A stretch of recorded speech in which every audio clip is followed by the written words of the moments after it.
Hi అండి. ఈరోజు వచ్చేసి ఉడిసే స్పెషల్ ఆలు సాపు ఎలా తయారు చేసుకుంటామో, హోటల్లో ఎలా తయారు చేసుకుంటారో అలాగే మనం ఇంట్లో తయారు చేసుకుందాము.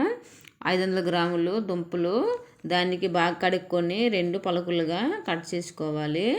అలా మొత్తాన్ని కట్ చేసి ఒక ప్రెషర్ కుక్కర్లో ఒక గ్లాస్ వాటర్ పోసి గ్యాస్ ఆన్ చేసి మూత పెట్టేసి గ్యాస్ ఆన్ చేసేసి ప్రెషర్ కుక్కర్ పెట్టేస్తామా గ్యాస్ మీద.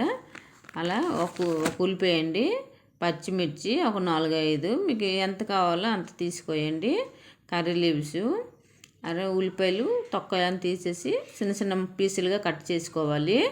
అలా ఆనియన్ మొత్తం చిన్న చిన్న ముక్కలుగా కట్ చేసుకోవాలి. అలా కట్ చేసిన దాన్ని బాగా చూసుకుని కట్ చేసుకోండి. చిన్న చిన్న మరీ పెద్దవి అయితే బాగుండదు. దుంపలు పచ్చడి చేస్తాం కదండి, దానికి తగ్గట్టు ఉల్లిపాయలు చిన్న చిన్న ముక్కలుగా కట్ చేసుకోవాలి. అలా మొత్తాన్ని కట్ చేసుకోవాలి. పచ్చిమిర్చి కూడా చిన్న చిన్న ముక్కలుగా కట్ చేసుకోవాలి. కర్రీ లీవ్స్ కూడా చిన్న చిన్న ముక్కలు కట్ చేసుకుంటే బాగుంటుంది. మరి ఆకులుగా వేసేస్తే బాగుండదు. చిన్న చిన్న ముక్కలుగా కట్ చేసుకొని ఇలా కట్ చేసిన దాన్ని ఒక సైడ్లో ఉంచేస్తామా. అలా ఉంచేసి దుంపలు బాయిల్ అయిపోయింది కానీ బాయిల్ అయిపోయి మీద తొక్కని తీసి బాగా ఒలుచుకొని అవి తాలింపు చేసుకుందామా. గ్యాస్ ఆన్ చేసేసి తాలింపులకి ప్యాన్ పెట్టేసి దానిలోపు తగ్గట్టు ఆయిల్ పోసుకోవాలి. 1 స్పూను లేదా 2 స్పూన్లు మీకు ఎంత ఇష్టం, ఎంత నూనె తగ్గట్టు ఆవాలు, జీలకర్ర అలా బాగా వేగించుకొని ఉల్లిపాయలు, పచ్చిమిర్చి, కర్రీ లీవ్స్ ఇవన్నీ వేసేసి బాగా వేపుకోవాలి. ఫ్రై అయిన తర్వాత దానికి తగ్గట్టు కొద్దిగా సాల్ట్ పోసేసి బాగా కొద్దిగా ఎర్రగైన తర్వాత మసాలా దినుసులు, పసుపు, కారం, ధనియాల గుండ, గరం మసాలా, చికెన్ మసాలా, మీ దగ్గర ఏ మసాలా ఉంటే అన్నీ పోసేయండి. అన్నీ పోసేసి అన్నీ వేసేసిన తర్వాత బాగా కలుపుకోయండి. కొద్దిగా మసాలా మాడిన తర్వాత దుంపలు దానిలో వేసేసి బాగా కలుపుకోయండి. అవన్నీ మసాలా దుంపలు బాగా పట్టేటట్టు చూసుకోవాలి. మరి పెద్ద పెద్ద కాకుండా మ్యాష్ చేసుకోండి. అలా మ్యాష్ చేసి నేను చూపిస్తున్నాను చూడండి. అలా అన్నీ మ్యాష్ చేసుకోవాలి. అలా గ్యాస్ బంద్ చేసేయండి.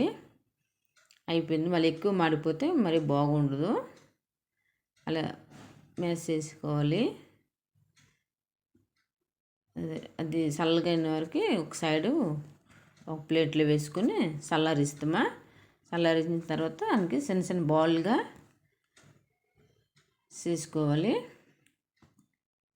ముందుగా ఒక బౌల్ తీసుకుని ఒక బౌల్లోకి 1 కప్పు శనగపిండి, బేకింగ్ సోడా, 1/2 స్పూన్ అండి బేకింగ్ సోడా, 1/2 స్పూన్ వేసుకుంటే సరిపోదు, మరి ఎక్కువ అయితే బాగుండదు బేకింగ్ సోడా.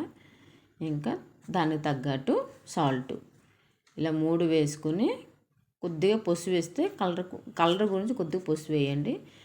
వాటర్ పోసుకుంటూ చూసుకుంటూ మిశ్రమాన్ని కలుపుకోవాలి.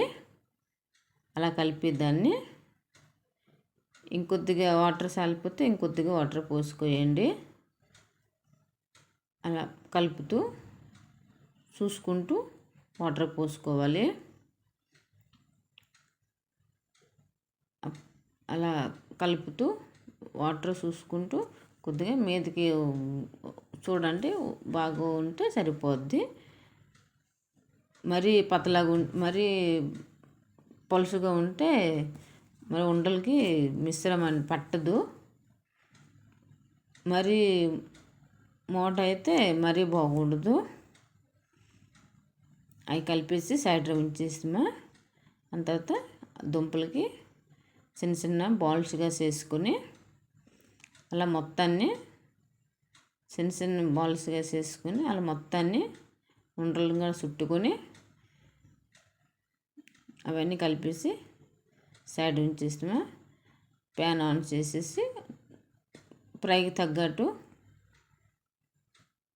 ఆయిల్ పోసుకొని హీట్ అయిన తర్వాత ఇలా ముంచేసి వేసేయండి. అలా వేసిన మొత్తం అలా వేసుకోయండి. చూసుకుంటూ ఆయిల్ చూసుకుంటూ పోసుకోయండి. అలా మొత్తము పోసిన తర్వాత కలపాలి, లేకపోతే మాడిపోతాయి. అలా రెండు పక్కలు బాగా కాల్చుకోయండి. కొద్దిగా గోల్డెన్ కలర్ వచ్చే వరకు చూసుకుంటే సరిపోద్ది. ఇలా చేసినవన్నీ రెడీ అయిపోయాయండి. అలా మీరు కూడా మీ ఇంట్లో తప్పక తయారు చేయండి, బాగుంటాయి. చూపిన విధంగా చూసుకొని చేసుకోండి, చాలా బాగుంటాయి.